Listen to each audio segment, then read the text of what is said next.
A crime victim's mother who called for the St. Louis prosecutor's resignation got to have her voice heard in court today. It's a story we first told you about last week. Tonight, investigative reporter Lauren Traeger tells us the judge in her son's case refused to accept the plea agreement made between the prosecutor and the defense as is.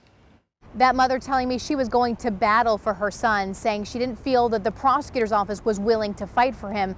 And here in court today, the judge, too, seeming to express some concern and frustration, saying he wanted even more prison time than the prosecutor's office. Dwight Washington died last year after he was struck multiple times near the Metro bus station in downtown St. Louis. Jarmond Johnson was initially charged with second-degree murder, but the prosecutor and defense negotiated a plea deal for involuntary manslaughter and agreed to 8 years in prison. Today, Judge Rex Burleson noted Johnson could have faced life in prison if the prosecution hadn't decided to lower the charges.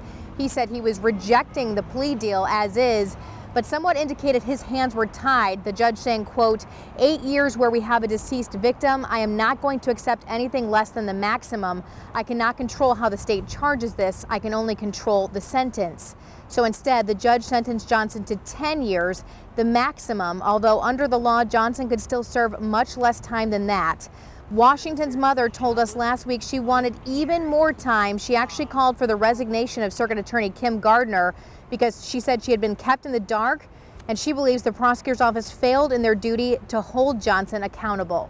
If he kills someone else, I hope that Kim Gardner will know that she's responsible. And that mother spoke here again in court today over Zoom because she lives in Texas. She firmly believes this was not involuntary manslaughter, but murder. She was upset, too, that Johnson did not seem to show any remorse and was relatively unapologetic. He did not say anything on his own behalf today. The prosecutor also declining to comment.